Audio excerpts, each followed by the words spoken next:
when we transcend religious practices. అలా పాల్గొనడంలో తప్పేమీ లేదు. మతపరమైన ఆచారాలను అధిగమించి ఆధ్యాత్మిక సామ్రాజ్యంలో ప్రవేశించటం అంటే మీరు ఆధ్యాత్మిక అనుభవాల మీదే మీ దృష్టిని కేంద్రీకరించారు అని అర్థం. మతపరమైన సాధనలను కూడా మరింత అనుభవపూర్వకంగా చేస్తున్నారు అని అర్థం. For example, when you are in front of a statue of the Lord, ఉదాహరణకు భగవంతుడి విగ్రహం ముందు మీరు మోకరిల్లారు అంటే మీరు ఆ విగ్రహం ముందు కాదు, భగవంతుని ముందే మోకరిల్లుతున్నారు అని భావించండి. విగ్రహం భగవంతుడు కాదు, విగ్రహం భగవంతునికి ప్రాతినిధ్యం వహిస్తుంది. like God is everywhere, so we have reverential attitude toward. భగవంతుడు సర్వవ్యాపి, అందుకే చెట్లు, ఆకాశం, పర్వతాలు, మానవులు, జంతువులు ఇలా ఒకటేమిటి. Spirituality says try to experience the divinity. మన వైఖరి అన్నిటి పట్ల, అందరి పట్ల గౌరవపూర్వకంగా ఉంటుంది. అందరిలోనూ దైవత్వాన్ని అనుభూతి చెందమని ఆధ్యాత్మికత చెప్తుంది. ముఖ్యంగా మనం పూజించే గుర్తులు, విగ్రహాలు వీటన్నిటిలోనూ మనం ఆ భగవంతుని ఉనికిని అనుభూతి చెందాలి. మీ తల్లిదండ్రులు, బంధువులు ఎవరైనా పూజలకు పిలిచినప్పుడు ఆనందంగా వెళ్ళి అందులో పాల్గొనండి. అందులో తప్పేమీ లేదు, ముమ్మాటికి ఎటువంటి తప్పు లేదు. అలా చేయడం వల్ల మీరు ఆధ్యాత్మికత నుండి తిరిగి మతంలోకి దిగిపోతారనే భయం అక్కర్లేదు. మీరు ఇదివరకే మతాచారాలను చూశారు, ఇప్పుడు మీరు ఆధ్యాత్మికతను అనుభూతి చెందుతున్నారు. అది ఆధ్యాత్మికతకు వ్యతిరేకం కాదు, మతం ఆధ్యాత్మికతకు సోపానం వంటిది. మతం మన జీవితాల్లోకి తెచ్చే విజ్ఞానం, విజ్ఞత పట్ల మనం నిర్లక్ష్యం వహించకూడదు.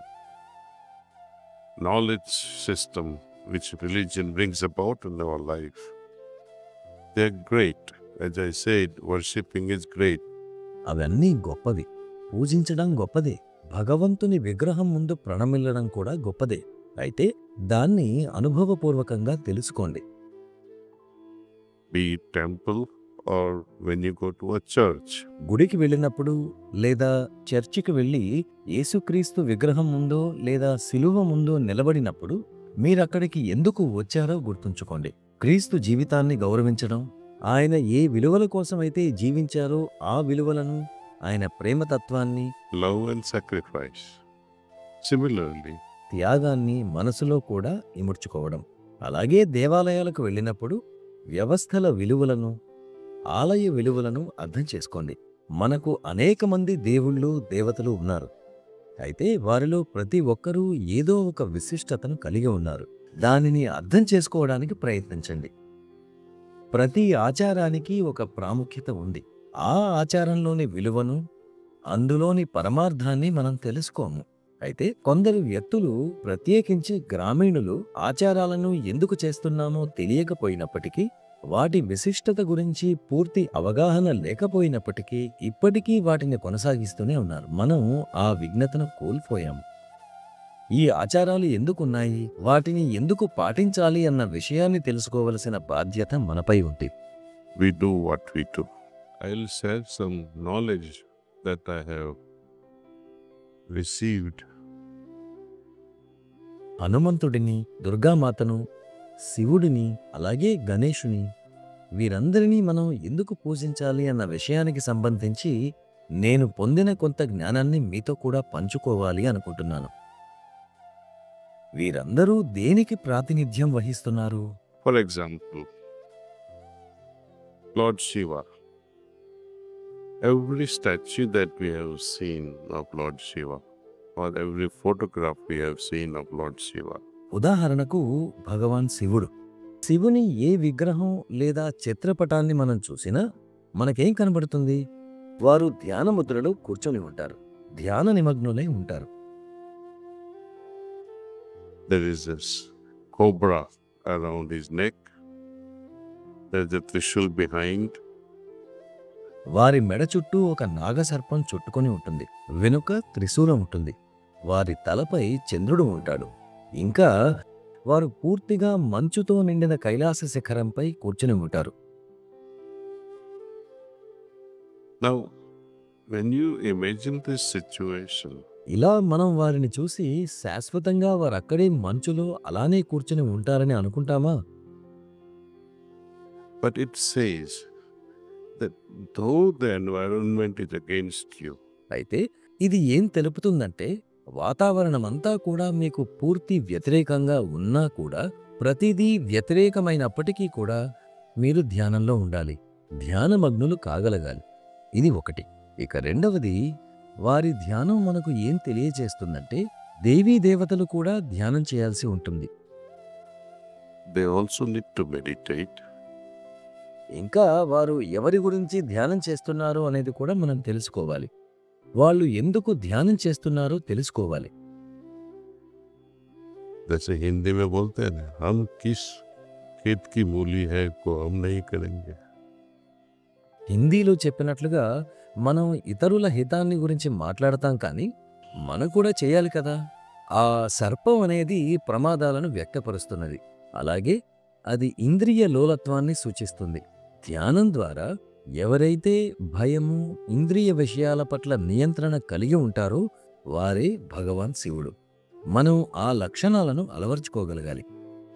మనం ఇప్పుడు హనుమాన్ని గురించి చూద్దాం. హనుమాన్ అనే పేరును పూజ్య లాలాజీ మహారాజ్ హను మాన్ అనే 2 పదాలుగా విడదీసి చెప్తూ ఇలా అంటారు. హను అంటే లేకుండా, మాన్ అంటే అహంకారం. ఎవరైతే గౌరవం, అగౌరవం, ఇష్టాయిష్టాల నుండి అతీతంగా సర్వోత్కృష్టంగా ఉంటారో వారే హనుమాన్. మనం ఇలాంటి లక్షణాలన్నిటినీ గ్రహించగలగాలి. మనందరికీ తెలిసిన విషయం, బాబూజీ మహారాజ్ ప్రకారం సి బిందువు అనేది వ్యూహాత్మకమైన బిందువు. Which is all about likes and dislikes. ఇది ఇష్టాయిష్టాలకు సంబంధించింది. ఒకసారి మనం దీన్ని అధిగమించినట్లయితే మనం ఇంక ముక్తికి అర్హులం అవుతాము. అయితే ఇవన్నీ మనకు పరోక్షంగా కొంత బోధించే మార్గాలు. దురదృష్టవశాత్తు మనం వీటిని ఆరాధించటం ప్రారంభించేస్తాం. మీరు ఒకసారి ఊహించండి, మీ దగ్గర మీ భార్య ఫోటో ఉంది. దాన్ని మీరు పూజించడం మొదలు పెడతారా? నా ప్రియమైనదానా, ఎంత అందంగా ఉన్నావు, నీ ముందు నేను మోకరిల్లుతున్నాను, నేను నీ పాదాలను స్పృశిస్తాను. మీరేం చేస్తున్నారు? ప్రజలు ప్రేమించే బదులు ఇలా చేస్తే దేవీ దేవతలకు వికారం అనిపించదా? మీకు ఒకవేళ నిజమైన ప్రేమ కనుక ఉంటే, నిజంగా నిజమైన ప్రేమ అయితే అది ప్రదర్శించాల్సిన అవసరం లేదు. మీరు మీ భార్య పట్ల, భర్త పట్ల ప్రేమ ఉందని ప్రదర్శిస్తారా? లేదు కదా. అయితే ఇక్కడ మనం అదే చేస్తున్నాం, ప్రతి చోట ప్రదర్శిస్తున్నాం. Anyway, I don't want to hurt people's sentiments. ఏది ఏమైనా ప్రజల నమ్మకాన్ని నేను గాయపరచాలి అనుకోవడం లేదు. ఉదాహరణకు, దుర్గాదేవి ఒక స్త్రీ, దేవతా స్త్రీ ఒక పులిపై కూర్చోవడం. ఒక స్త్రీ పులిపై కూర్చోవడాన్ని మీరు ఊహించగలరా?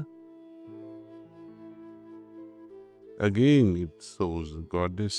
ఇది కూడా జంతు స్వభావాలపై నియంత్రణ కలిగి ఉండి ఒక పులిని మచ్చిక చేసుకోవడంలో కూడా ఆధిపత్యం సంపాదించడాన్ని సూచిస్తుంది.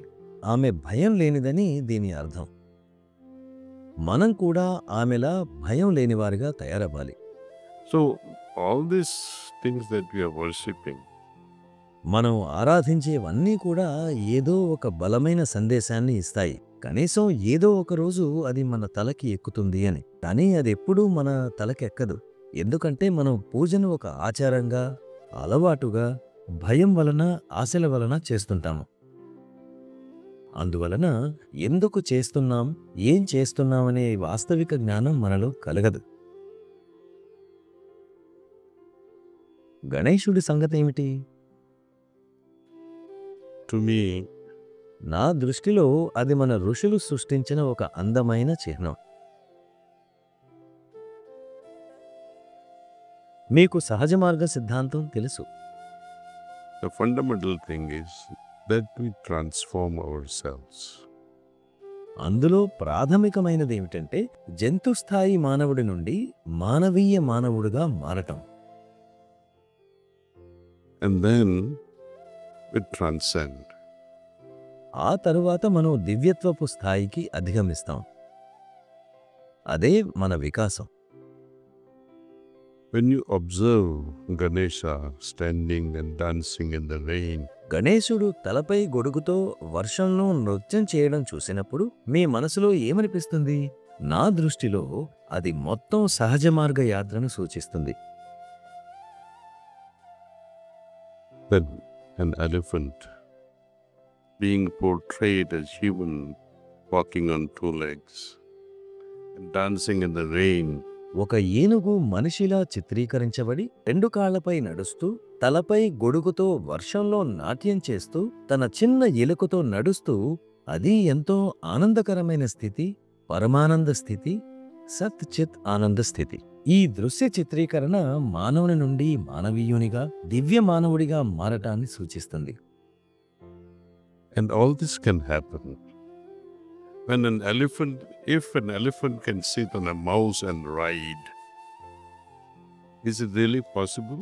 ఇదంతా కూడా ఎప్పుడు జరుగుతుందంటే, ఒక ఏనుగు ఎలుకపై కూర్చుని స్వారీ చేయగలగడం ఇది వాస్తవ ప్రపంచంలో సాధ్యమా? లేదు.